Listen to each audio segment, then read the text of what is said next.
Jaksa menyapa, berjalan bersama. Jaksa menyapa, ada di tengah Anda. Sesaat lagi Anda mendengarkan dialog Jaksa Menyapa, kerjasama LPP RRI dengan Kejaksaan Republik Indonesia. Jaksa menyapa, sahabat kita semua. Ya, baik pendengar dimanapun saat ini Anda berada, kembali kita hadir di dalam ruang dengar Anda. Pada kali ini kembali kita menyiarkan secara langsung untuk dialog Jaksa Menyapa dari Studio Mini RRI Sungariat lantai 4 Kantor Gubernur Provinsi Kepulauan Bangka Belitung. Dan dalam dialog interaktif Jaksa Menyapa kali ini pendengar, kita menghadirkan dari Kejaksaan Negeri Kabupaten Bangka Tengah. Dan hadir bersama kita saat ini ada Kasih Intel Kejaksaan Negeri Bangka Tengah, ada Fauzan SHMH. Selamat siang Bang Fauzan. Sehat. Alhamdulillah. Alhamdulillah. Ini Bang Fauzan semangat sekali, luar biasa gitu ya. Dan pada kali ini pendengar, kita mengangkat topik terkait dengan peningkatan pelayanan publik pada Kejaksaan Negeri Bangka Tengah, bijak dalam menggunakan media sosial, sekaligus juga ini mematuhi protokol kesehatan terhadap pandemi COVID-19. Ini karena memang kita masih dalam kondisi pandemi COVID-19, memang berbagai permasalahan masih kita angkat terkait bagaimana sih untuk terus memberikan edukasi kepada masyarakat terkait masalah penerapan prokes kesehatan COVID-19.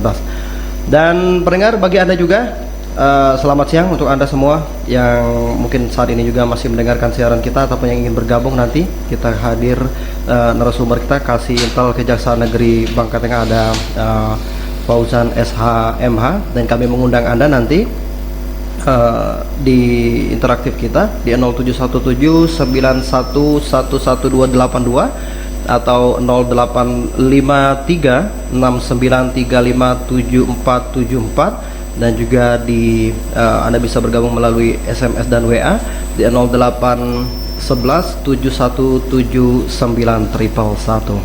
Baik, kita langsung ke Kasih Intel Kejaksaan Negeri Bangka Tengah, ada Bang Fauzan ya, biar lebih akrab. Bang Fauzan SHMH. Ya, Bang Fauzan, kalau sejauh ini Bang, bagaimana Bang untuk mengawal dan juga mengedukasi masyarakat kita ini untuk bijak menggunakan media sosial terlebih dahulu gitu Bang?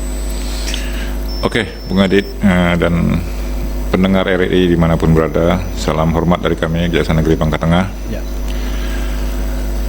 Mungkin saya juga bersama teman-teman aparat hukum lainnya serta aparatur pemerintah lainnya tentu tidak bosan-bosan untuk mengingatkan kita semua, termasuk diri saya juga. Ya. Medsos ini kita gunakan sebaik-baiknya, kita gunakan seluas-luasnya untuk kemaslahatan kita semua. Tapi sampai detik ini pun masih banyak ekses-ekses, efek-efek yang memang kebetulan tanpa disadari dia bisa menimbulkan dampak dan problem hukum. Ya. Contoh misalnya kita ketika masalah rumah tangga, suami istri ribut dalam rumah tangga, bikin update status, kemudian bikin komentar-komentar apa, bahkan itu paling sederhana saja itu. Belum lagi nanti ada masalah si A dengan si B, masalah mungkin hutang, masalah mungkin perasaan, kemudian timbul caci maki, kemudian timbul menghina-hina yang menyangkut ras, martabat maupun kehormatan. Ini semua tanpa disadari ketika orang emosi atau saking gembiranya itu dia lalai. Nah, sehingga ini kan menjadi sebenarnya tambahan pekerjaan juga. Tapi penindakan itu sebenarnya bukan solusi yang efektif. Tapi yang paling penting kesadaran. Nah, inilah kami juga berusaha, termasuk di lingkungan kita sendiri, kita tidak bosan-bosannya untuk saling mengingat untuk bijak dalam bermedsos. Ya, apalagi saat ini sudah masuk tahun politik khususnya di Bangka Tengah begitu ya. Salah satunya menyikapi masalah harus bijak bermedsos ini mungkin dari paslon, dari masyarakat sering memberikan status-status yang bisa memecah belah begitu terkait dukungan-dukungan segala macam. Ini bagaimana nanti Bang ke depannya Bang? Apakah ada pengawasan tim tersendiri untuk pengawas ini? Kerjasama dengan kepolisian juga mungkin? Ya tentu sebenarnya sama saja dengan teman-teman di kepolisian maupun di stakeholder di situ seperti Bawaslu dan KPU. Ya. Dalam berbagai momen dan segmen kita memang selalu ikut membahas, diskusi dan rapat, terutama apabila menyangkut dengan masalah-masalah masalah hukum, berarti itu masalah pidana yang hal-hal dilarang di undang-undang, terutama menyangkut baik pertanggungjawaban terhadap paslon maupun orang per orang dalam rangka kontestasi politik tersebut. Nah memang politik ini susahnya ukuran kebenarannya. Nah terkadang di politik itu susah ukuran kebenaran. Kita tidak bisa matematis. Kadang-kadang hal kecil ketika itu menjadi momentum untuk saling serang, itu kan tentu dinaikkan untuk melemahkan atau menambah depth. Jadi di pihak lawan diharapkan dari pihak lawan lain mungkin menjadi depth, dia bukan jadi kredit kan, sehingga terus menjadi roaming lah dia nanti nilai poin ekspektasi dan nilai jual di masyarakat. Nah memang secara institusional maupun regulasi yang telah diamanatkan kepada kita, kejaksaan juga wajib ikut serta dalam membantu penegakan hukum dan ketertiban umum dan ketertiban sosial.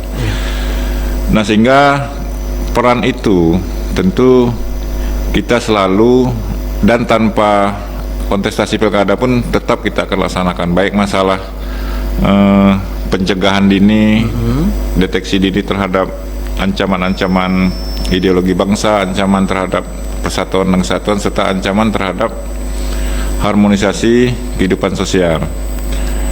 Nah, di pemerintah daerah tentu ada Kesbang Linmas. Kalau di pilkada tentu ada Bawaslu. Nah, di masalah aliran kepercayaan tentu kami sebagai leading sektor juga akan berkoordinasi kepada para pihak, terutama tokoh-tokoh agama yang ini sebenarnya nampak tenang tapi terkadang seperti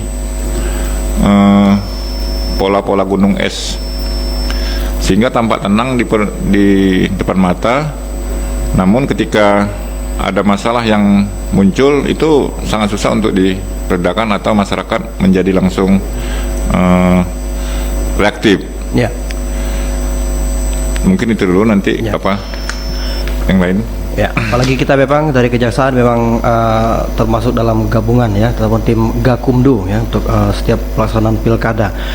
Bagi ada pendengar mungkin yang ingin bergabung juga bersama kita di Dialog Jaksa Menyapa hari ini, mungkin Anda bisa bergabung. Kita menyediakan di layanan telepon studio kita di 0717911122 atau 0853 6935774 ataupun Anda bisa melalui layanan SMS kita di 0811 7179111. Baik, tadi kita bahas terkait dengan bagaimana peran kejaksaan khususnya Kabupaten Bangka Tengah ini terkait mengawal dan juga mengedukasi masyarakat dalam bijak untuk penggunaan medsos.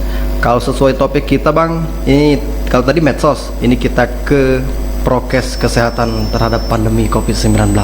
Bagaimana Bang kalau sejauh ini untuk pelayanan yang kita laksanakan di kantor kita di Kejaksaan Negeri Bangka Tengah untuk memberikan pelayanan dalam mematuhi protokol kesehatan COVID-19 ini, mungkin tata cara yang dilakukan dari pelayanan kita untuk para masyarakat yang mungkin ingin mendapatkan bantuan hukum ataupun melapor begitu ke Kejaksaan Negeri Bangka Tengah.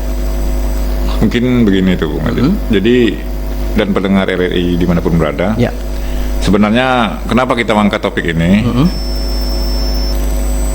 Hari ini Ya. Kita telah memasuki apa kita kenal dengan new normal. Ya. Nah, cuman memang terkadang istilah-istilah itu seolah-olah dalam terjemahan dan praktek sehari-hari itu sebenarnya bukan itu yang dimaksud. Ya.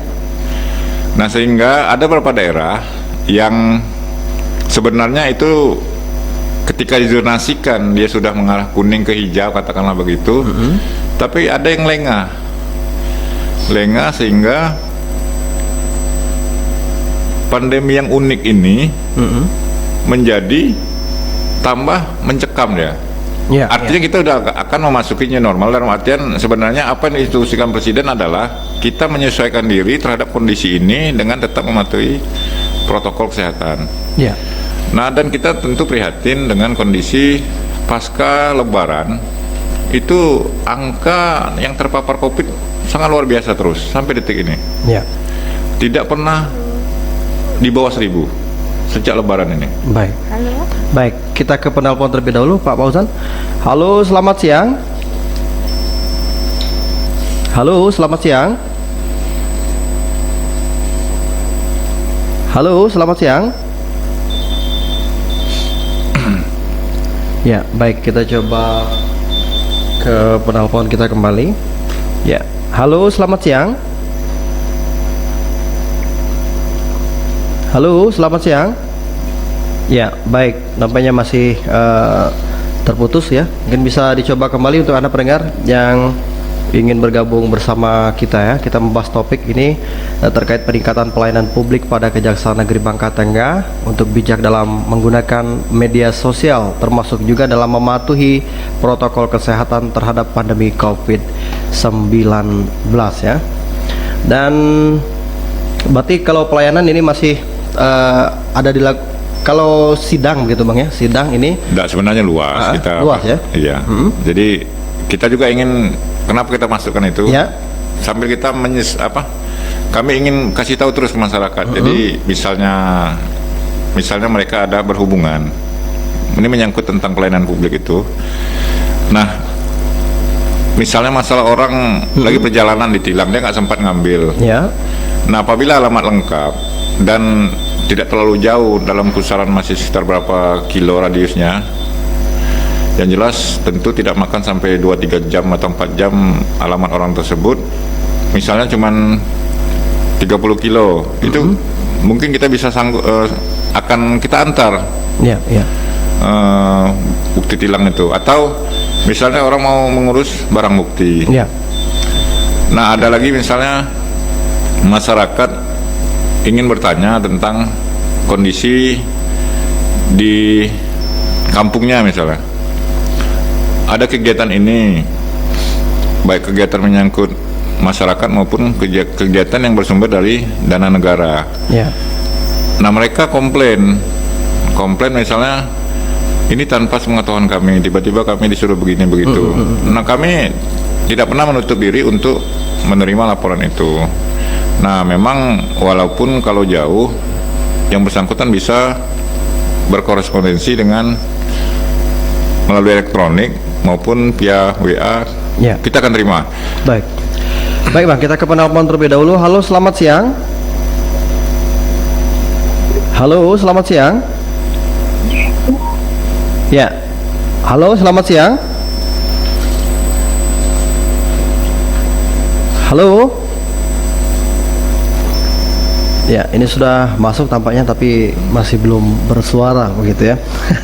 Silakan mungkin bisa dicoba kembali, mungkin ada hal-hal yang ingin disampaikan. Kita bersama narasumber dari Kejaksaan Negeri Bangka Tengah. Ini ada kasih intelnya, ada Pak Fauzan SHMH bersama kita dalam dialog interaktif Jaksa Menyapa di siang hari ini.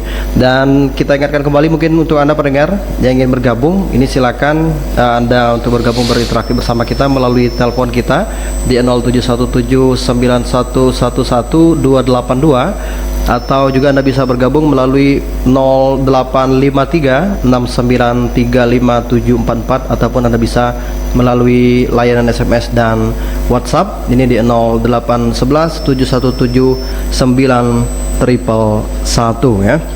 kita masih terkait dengan bagaimana sih untuk mengedukasi masyarakat terkait dengan penggunaan media sosial yang bijak dan juga untuk mematuhi protokol kesehatan COVID-19. Ya, baik, kita masih dalam dialog interaktif Jaksa Menyapa di siang hari ini. Ya, Bang Fauzan, kalau sejauh ini untuk pelayanan kita tetap berlangsung begitu ya, untuk apa, dengan menerapkan protokol COVID-19 mungkin di kantornya. Apakah ini ada yang dengan secara online begitu, karena mengingat apa namanya, dengan penerapan prokes COVID-19 ini sendiri? Oh, Mungkin ada pelayanan-pelayanan tersendiri yang harus dilakukan dengan cara online begitu? jadi sejak 2 bulan yang lalu proses persidangan itu online. Online ya? Ya, proses persidangan. Karena mobilitas menjemput mengantar tahanan itu kan berisiko. Nah, jadi alhamdulillah begitu pandemi ini makin memuncak, nah para pihak, pengadilan, penuntut umum, kemudian lapas yang didahului oleh lembaga-lembaga di pusat itu langsung berinisiasi untuk membahas masalah tersebut. Alhamdulillah lancar. Iya, iya. Menggunakan fasilitas seperti Zoom atau fasilitas lainnya. Dan walaupun ada sebagian itu tidak diatur katakanlah hukum acara, tapi kondisi ini kan tentu yang tidak bisa ditunda. Nah, jadi jangan sampai gara-gara kondisi, ada beberapa kasuistik atau kondisi itu tidak diatur di hukum acaranya, kemudian menghalangi proses persidangan ini kalau kita bicara persidangan. Dan alhamdulillah memang sejak April kemarin itu sudah dilaksanakan. Nah, tapi sebagian masalah yang pelayanan sifatnya elektronik itu bisa saja ketika dia tidak menyangkut dengan barang fisik. Seperti misalnya kalau konsultasi pertanyaan dengan identitas jelas, kita akan melayani secara langsung. Nah, terlebih daripada itu, bukan hanya masalah hukum yang menyangkut hukum pidana. Kami pun siap untuk berdiskusi apabila ada masyarakat yang curhat, melaporkan masalah hukum keluarga juga nggak apa-apa. Hukum keluarga itu contoh misalnya orang berebut waris, walaupun kami nggak berhubungan di situ. Misalnya suami sama istri ribut sampai benturan fisik. Nah, tentu kan kalau ngacu kepada undang-undang seolah-olah mau diselesaikan ke pidana saja. Nah, sementara kan lebih baik persuasi, mediasi, macam mana menyelesaikan. Karena kalau sudah ke pidana itu endingnya malah meluncing dan sebenarnya tidak juga menyelesaikan masalah dalam artian luas. Jadi pidana itu sebenarnya alternatif terakhir. Nah, terus masalah-masalah lain kita siap kok, karena fungsi kami, terutama kami di bidang intelijen justisial, juga menyangkut pelayanan hukum. Dan pelayanan hukum itu terbagi dua kalau kami di kejaksaan itu. Kalau pelayanan hukum yang sifatnya kepada pemerintahan daerah atau pemerintah lah, itu di bidang perdata dan tata usaha negara. Tapi kalau sifatnya umum itu di bidang intelijen justisial. Baik. Ini Pak Fauzan ya, selamat siang. Ini dari Pak Imam di Sungai Liat. Sudah pernah adakah kasus yang ditangani pihak Kejaksaan Bangka Tengah berkaitan dengan pelanggaran dari masyarakat kita dalam bermedsos oleh masyarakat? Mungkin laporan terkait kasus medsos di Bangka Tengah, sudah ada laporankah ataupun sudah ada yang ditangani begitu, Pak Fauzan? Setahu saya memang sejak setahunan ini belum ada perkara ITE tentang medsos. Medsos itu memang undang-undangnya informasi transaksi elektronik. Nah, setahu saya belum ada perkara itu. Kalau bisa sih memang nggak usah ada lah, kalau bisa sih. Tapi memang kalau memang benar-benar ada dan itu merasakan, tentu harus kita lanjutkan, kita proses. Baik, kita coba ke penelpon kita kembali. Halo, selamat siang. Halo, selamat siang. Selamat siang, dengan siapa di mana? Dengan Dian di Bangka Tengah. Dengan Dian di Bangka Tengah ya. Ya, Iya. ada Pak Kasih Intel kita hari ini, Bu Dian. Iya, Silakan Bu Dian. Iya, halo Pak Kasih Intel. Halo Bu Dian. Iya, Pak, ini saya mau tanya. Kan sekarang lagi eranya COVID ya, lagi banyak banget kasus-kasus COVID yang ada di Bangka Belitung ini. Yang ingin saya tanyakan adalah seandainya pada saat ingin melakukan sidang, itu kan biasanya langsung ketemu orang-orang tuh. Nah, itu biasanya gimana tuh protokolnya? Apakah ada kewajiban-kewajiban yang harus dilakukan baik dari jaksanya, dari terdakwanya, atau dari polisinya, supaya meminimalisir terjangkitnya COVID itu? Seperti itu aja sih, Pak. Oke. Gitu. Iya. Baik, terima kasih Bu Dian Iya, ya. terima kasih. Iya. Baik, Pak Kasih Intel, ini bagaimana terkait mungkin penerapan prokes ketika sidang, sehingga ketika dalam suatu ruangan banyak ramai ya masyarakat ataupun dari para keluarga yang melakukan persidangan itu sendiri, ini bagaimana Pak?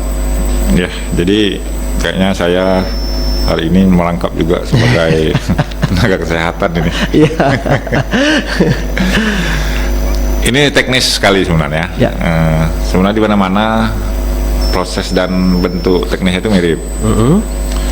Pertama, siapapun masuk, seminim-minimnya ketika orang masuk ke suatu tempat itu ada hand sanitizer maupun air Cuci keran, tangan, ya. cuci tangan yang disediakan. Sebenarnya pakai hand soap mungkin itu nggak masalah. Yang penting ketika air mengalir itu udah luar biasa untuk mengeliminir yang namanya bakteri. Nah, cuman COVID ini bukan bakteri saja, dia virus. Ini masalah juga. Ya. Dan virusnya ini agak unik, dia bisa menyebar kemana-mana melalui media apapun.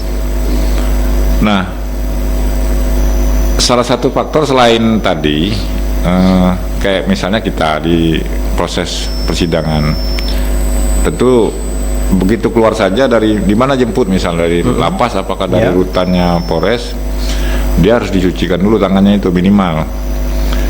Nah, walaupun terkadang di antara tahanan itu tidak memiliki masker. Nah, kita juga di kantor menyediakan masker apabila mereka tidak memiliki masker. Karena memang alhamdulillah sebulan terakhir ketersediaan masker itu sudah tidak terlalu susah lagi, berbeda dengan pada bulan-bulan awal, yaitu bulan April, itu luar biasa kelangkaan masker. Nah, ketiga, kunci pokok ketika itu interaksi pertama ya. Yang kunci pokok pertama itu interaksi, penularan itu interaksi sebenarnya. Nah, kedua, physically yang ada di sekitar kita itu seperti misalnya kita telah menerapkan cuci tangan secara benar. Itu udah luar biasa luar biasa terhindar.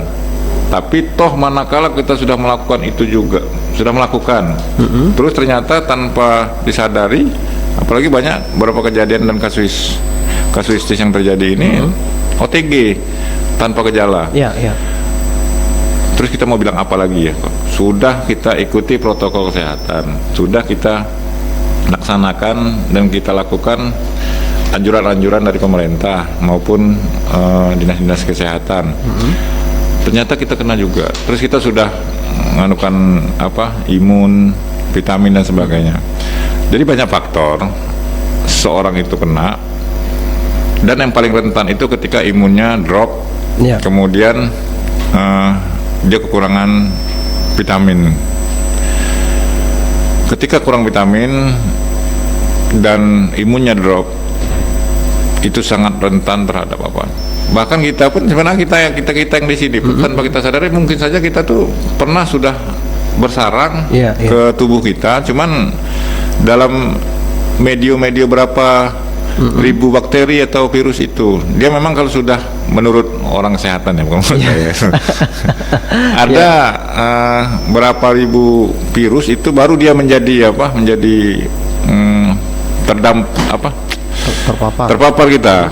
Jadi kalau misalnya kita baru kena sedikit tapi kita punya imun yang lumayan bagus, kemudian tubuh kita udah dibekali vitamin dan sejenisnya, itu bisa menghindar. Nah, yang jadi masalah kita misalnya hampir terpapar, tapi itu ada nempel di kita. Ya. Terus kita berinteraksi, teman kita berinteraksi itu dengan posisi yang terbalik. Misalnya dia fisiknya udah kurang bagus, misalnya apa. Nah, ini yang jadi problem juga. Dan banyak itu terjadi sehingga orang tanpa sakit, tanpa apa kena. Nah, yang jelas kenapa ada protokol COVID, ada bijak bermedsos. Ya. Apa hubungannya? Banyak juga orang sekarang kan musim ini apa? Rapid test. Iya, rapid test. Sebenarnya rapid test itu bukan untuk menguji orang itu positif atau tidak. Ya. Tapi itu mengetes terhadap daya tahan Daya tubuh. tahan tubuh gitu ya. Karena kalau orang terpapar COVID pasti daya tahan tubuhnya lemah. Ya. Nah, indikasi awal kan di situ. Nah, kenapa saya bilang bijak bermedsos? Ini bukan hanya bermedsos, bersosialisasi. Ada misalnya dalam rapid test di suatu pasar atau di suatu keramaian, kemudian ada 4 orang reaktif dari hasil rapid itu. Nah, kemudian tetangga ini kan belum apa-apa, kemudian dia informasikan kepada tetangga lainnya, oh ini reaktif. Ya. Sehingga bisa menimbulkan psikologi yang tak baik terhadap si yang reaktif tadi. Nah, ketika psikologi tak baik, Imun turun. Kemudian dampak psikologis juga dia tidak bagus. Ya. Nah, ketika dia masih memikirkan itu, imunnya makin turun. Tambah drop gitu ya. Makanya imun itu kita nggak bisa bicara tentang fisik saja, itu Iya. psikologi juga ada. Nah, ini juga kepada masyarakat, kita juga bijak juga nih untuk apa? Ibarat bergosip-gosip ria itu kan hati juga. Ya, baik, itu Bu Dian yang ada di Bangka Tengah ya, berarti dari pihak Kejaksaan Negeri Kabupaten Bangka Tengah ini juga telah mempersiapkan segala sesuatunya, termasuk tadi menerapkan prokes kesehatan COVID-19, rajin mencuci tangan ya, dan juga menggunakan masker ketika melakukan persidangan, dan juga sejumlah upaya-upaya yang dilakukan lainnya, termasuk tadi disampaikan Pak Fauzan bahwa untuk menjaga imun. Baik, ini kita ke WhatsApp kita kembali. Ini Pak Fauzan. Selamat siang Pak Fauzan. Dalam peningkatan pelayanan kepada publik WBBM selama pandemi COVID-19 ini, terkadang masih ada penyimpangan dana terkait bantuan sosial kepada masyarakat. Ini disampaikan Pak Fauzan sebelum kita dialog tadi ya. Ini bagaimana Kejaksaan Bangka Tengah dalam menanggapi laporan masyarakat melalui medsos terkait bantuan-bantuan gitu ya, bantuan BST ataupun BLT gitu. Silakan Pak Fauzan. Oke, memang. Tapi pertama saya bersyukur pada Allah Subhanahu Wa Taala. Iya. Kita di Bangka ini tidak seperti tempat-tempat lain. Bayangkan kadang-kadang gara-gara apa? Sebenarnya bukan juga sepele, tapi sebenarnya itu bisa katakan sepele, tapi informasi tanpa disertai dengan argumen yang pas, bukti yang pas, kemudian momentum yang pas akan menjadi masalah baru ketika itu diungkapkan. Ya. Contohnya gini, informasi itu belum tentu benar, tapi orang yang menginformasikan ini atau mengalami ini terlanjur emosi, Ya. kemudian dia melakukan tindakan-tindakan yang bikin masalah baru, itu kan juga tidak menyelesaikan masalah. Nah, terhadap hal demikian, pertama memang susah kita bilang bahwa siapa yang salah. Tapi saya meyakini bahwa ketika di terutama di aparatur desa dan tingkat RT lah paling yang sangat paham dia tentang masyarakatnya. Ketika sudah dia beritikat baik, berniat baik, kemudian melakukan langkah-langkah yang baik, insya Allah itu akan memudahkan apa yang kita rencanakan dari dampak COVID ini. Karena ketika program pemerintah dan langkah-langkah antisipasi oleh pemerintah itu muncul pada pandemi COVID ini, waktu yang disediakan itu tentu terbatas sekali. Nah, contoh hari ini di mana-mana ini, termasuk di Kepulauan Bangka Belitung inilah, problem terhadap seolah-olah ada muncul rasa ketidakadilan pembagian bantuan langsung tunai atau bansos lainnya itu. Nah, jadi kalau bicara bansos memang ketika sebelum COVID terjadi itu acuan syarat dan kriteria orang menerima bansos itu ada dibuat oleh Permensos nomor 19 tahun 2019 kemarin itu. 14 kriteria. Nah ternyata kriteria tersebut kalau kita mengacu Kepulauan Bangka Belitung, saya yakin itu tidak ada satupun yang dapat. Nah tapi ketika pandemi COVID terjadi, itu kan beda kasuistiknya dengan syarat yang ditentukan atau kriteria yang ditentukan. Ya. Nah contoh misalnya orang sehari-hari tidak punya kerjaan. Nah sekarang orang yang bekerja pun jadi tidak bekerja gara-gara COVID. Ya. Nah terus yang sehari dapat, sehari tidak, kemudian dapat sehari habis, kemudian besok baru dapat lagi. Nah itu juga menjadi prioritas. Nah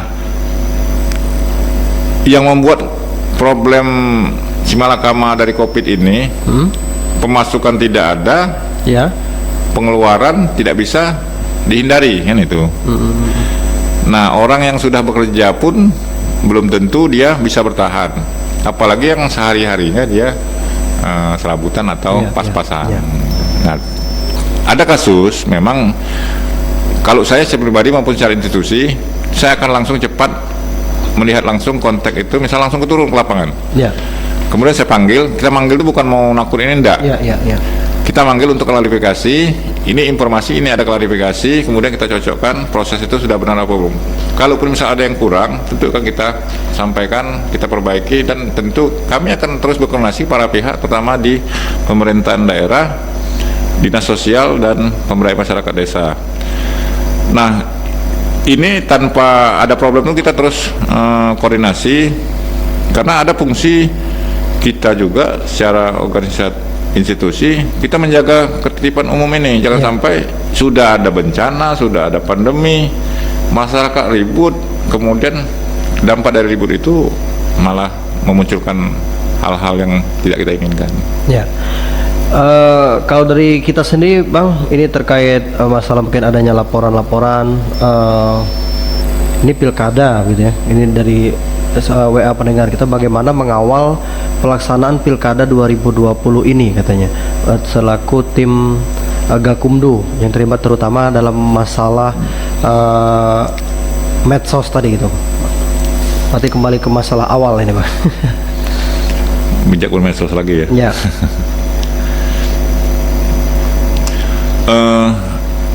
Kalau acuan kepada penegakan hukum, terutama hukum pidana, tindak pidana pemilu, sebenarnya kalau kami itu di situ sih sebenarnya. Kalau tahapan-tahapan dan teknis pemilu itu ada di KPU. Nah itu sentra Gakumdu itu terdiri dari kepolisian, kejaksaan, dan Bawaslu.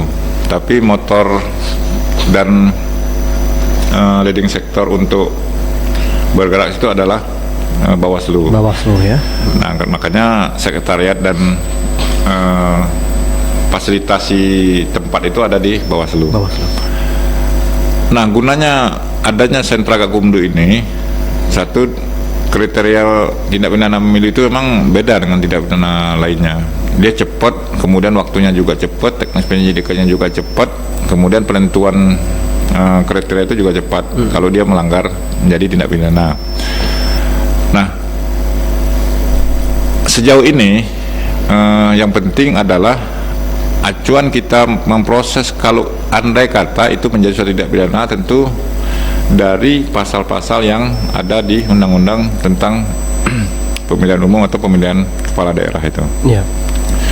Nah hanya saja memang beberapa pasal-pasal itu masih menjadi perdebatan atau tafsir tersendiri.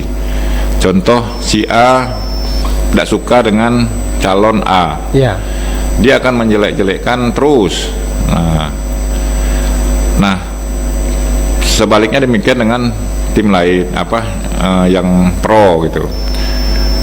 Nah terus apakah dia ini otomatis menjadi bagian tim yang dia tim lawan tadi kan tidak juga. Terus pertanggungjawabannya apakah dia individu, apakah misalnya tim kampanye.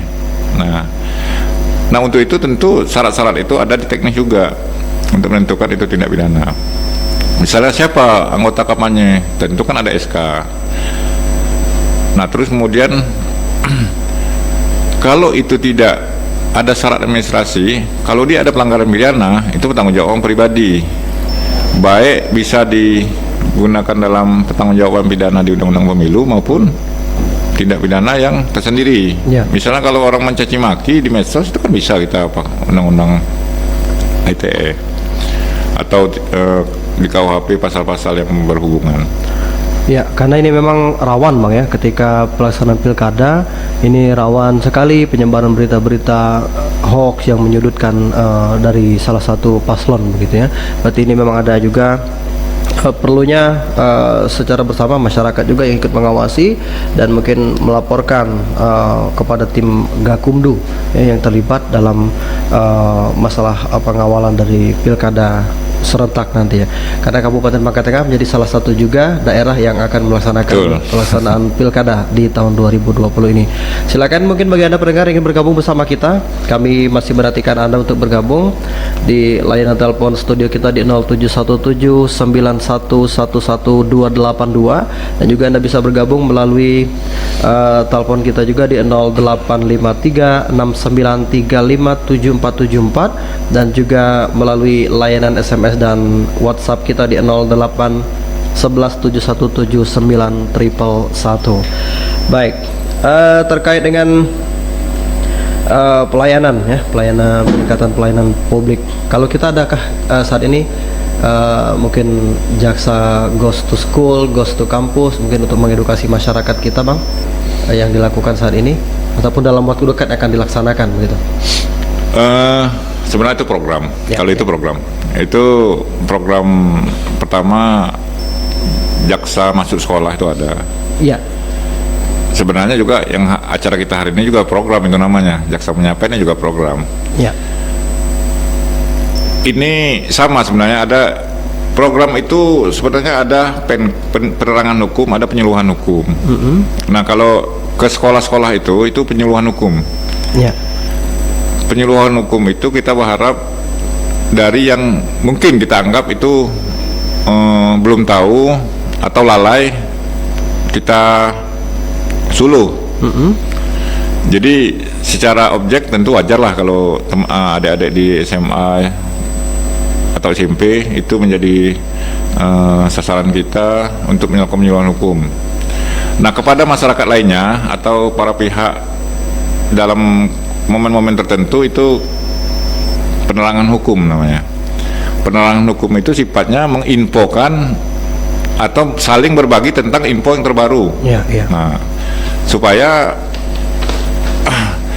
ada masalah, ada aturan, ada sosialisasi tentang suatu kebijakan itu dapat cepat dimengerti oleh masyarakat terutama.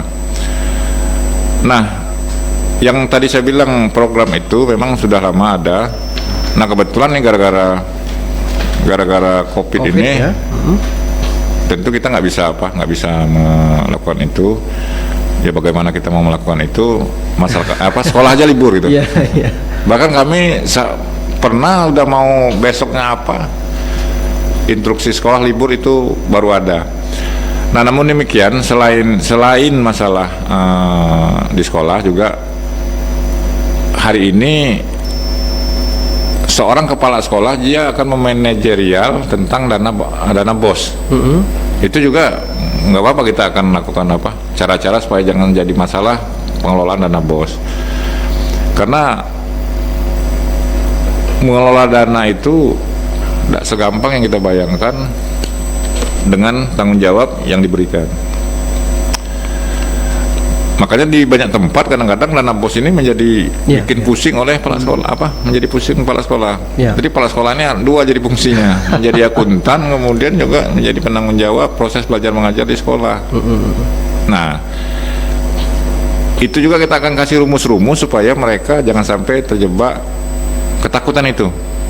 Jadi kami pun aparat hukum lainnya atau termasuk kami juga nggak boleh nakut-nakutin kalau ada masalah. Masalah itu ada untuk dipecahkan, bukan untuk ditakut-takuti.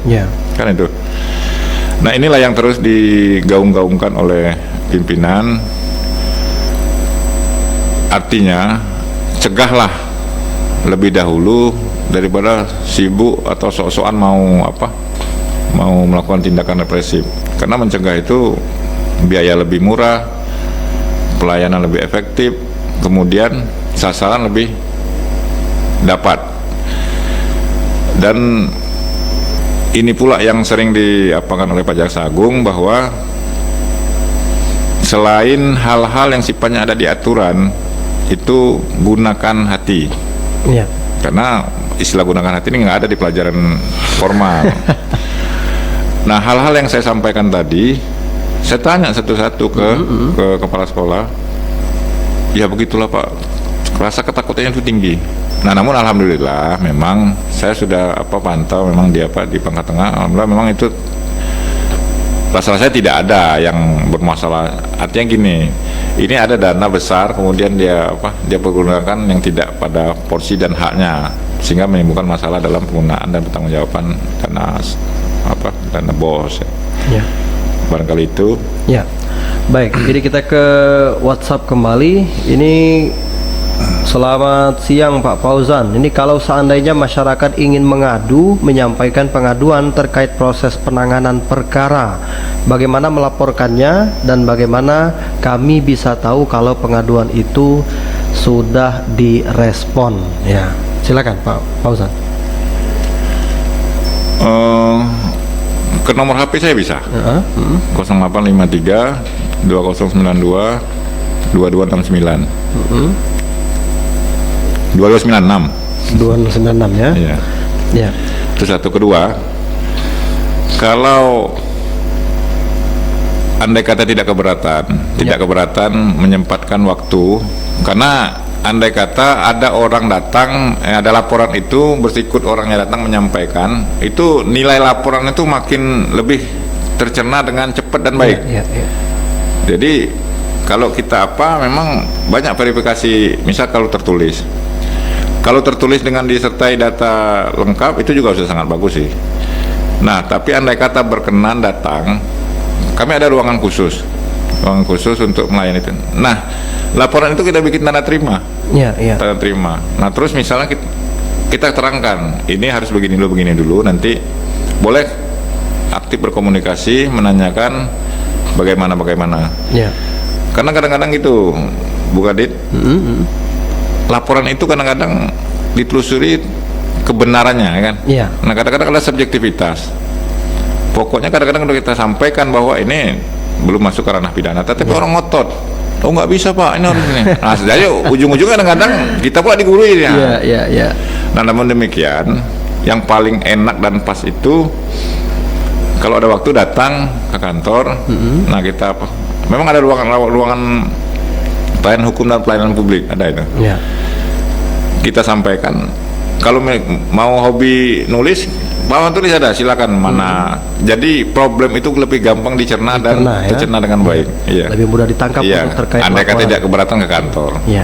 Jangan. Berarti itu Bu Yuli tadi ya yang menanyakan. Berarti lebih jelas memang Ibu harus datang terlebih dahulu ya. Tidak harus, memang lebih baik. Lebih baik begitu ya. Sehingga memang lebih mudah dicerna apa terkait laporan ataupun permasalahan yang ingin disampaikan. Baik. Dan juga kalau untuk pelaporan korupsi bagaimana katanya? Sama juga mungkin. Sama. Sebenarnya rata-rata kalau yang ini laporkan rata masalah korupsi itu. Ya. Termasuk BST, BLT tadi lah ya. Ya, baik. Silakan mungkin bagi Anda pendengar yang ingin bergabung bersama kita di dialog interaktif Jaksa Menyapa. Sebelum nanti kita juga akan ada dialog ini. Kalau kita ini hanya membahas terkait masalah media sosial bagaimana pilkada, nanti ada dialog khusus lagi ya terkait masalah pilkada. Dan sebelum itu kita rehat sejenak gitu ya untuk mendengarkan beberapa informasi yang akan kami sampaikan.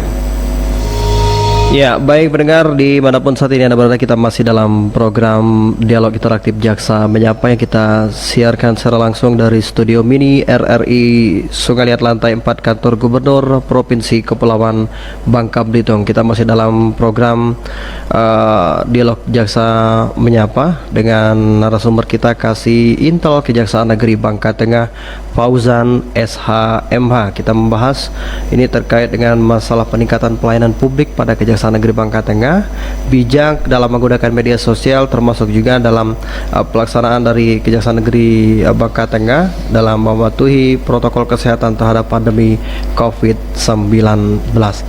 Ya, Bang Fauzan ya, ini kita ketahui bersama tadi untuk masalah COVID pelayanan kita tetap berlangsung begitu ya. Ada yang dilakukan secara tatap muka langsung, ada juga yang sistem online gitu ya.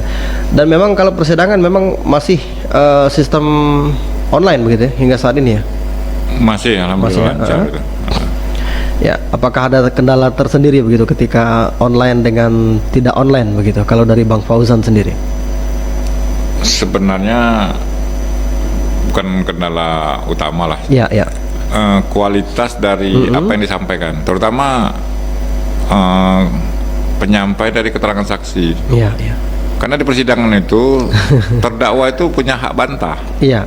Jadi misalnya dia tanya, benar nggak kamu ini? Ya terlepas apa yang dibantahnya itu benar atau tidak, itu hak dia. Iya, iya. Nah tapi kan ada sebagian terdakwa itu tidak langsung berhubungan dengan saksi yang menyampaikan kesaksian. Nah bahkan ada juga terdakwa yang tidak berada di dekat kita satu gedung. Misalnya dia jauh di LP. Kita kan LP kan terbatas juga kita di sini. Iya. Nah jadi misalnya ada yang di Tuatunu, terdakwanya juga di Tuatunu. Nah kalau yang masih ditahan di rutan Polres, tentu kita bawa ke kantor melalui video conference ini kan. Nah keterangan yang disampaikan di di persidangan itu memang tentu yang paling ideal itu para pihak itu mendengarkan langsung, melihat langsung juga apa yang orang terangkan itu menjadi saksi. Nah hakim juga menilai bisa langsung. Nah kalau walaupun kebetulan memang tidak terlalu menjadi kendala utama, nah namun kan perlu proses ditengok dulu nih video tentang saksi, ini video tentang posisi tersangka. Nah kadang-kadang ketika menghadirkan misalnya ada barang bukti yang itu agak jelimet, agak teknis barang buktinya itu, nomor ininya dikhususkan misalnya apa. Nah cuman itu saja sih, tapi secara substansi dan kualitas persidangan itu tidak terlalu berpengaruh. Ya. Ini kita ke WhatsApp kembali, Pak Rudi ini. Selamat siang Pak Fauzan. Ini bagaimana terkait dengan penjemputan para napi katanya.